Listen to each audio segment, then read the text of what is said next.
I love splitting the party, and I think you should do it more. So we do party splitting stuff all the time. I think my favorite story of when it proved to be the most disastrous, though, was actually when it probably shouldn't have been, because they were all just in town doing some stuff.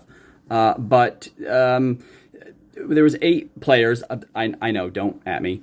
And 4 of them wanted to do one thing, and 4 of them wanted to do the other thing. And the first thing that the first 4 wanted to do was they had recently found a place that they suspected might be a safe house for the BBEG, and they wanted to scout it out. Not go into it, not fight it, not do anything, just scout it out and watch.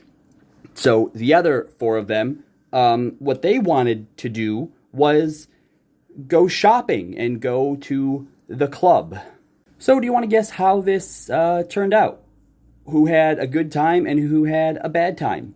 The party that went to scout out the BBEG's safe house after watching for a few hours and nothing really happening decided, let's just go take a peek inside. So they went inside, looked like a storage unit shed basically, but there was a basement downstairs, so they went downstairs and lo and behold, ritual site, bodies, blood, all sorts of bad stuff. And they decided, yep, okay, maybe we should get out now. But in going in, they did trip an alarm that nobody saw. So the BBEG was here now, and those 4 players did not stand a chance.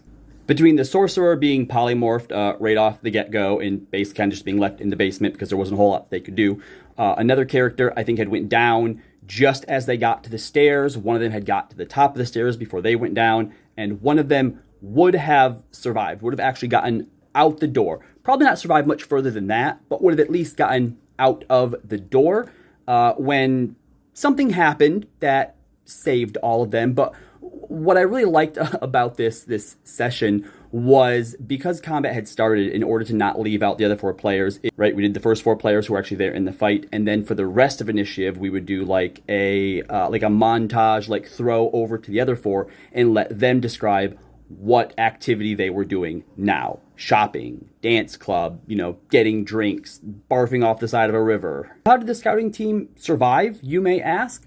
The bard had actually gotten a ring that can turn back time by 5 or 10 minutes, and given that to an NPC that was with them, their favorite NPC who had come very, very, very, very close to death a few times. That NPC was the one who would have gotten out of the door and who used it and basically rewound time just enough to have to then convince them, we cannot go in here right now, please let's leave.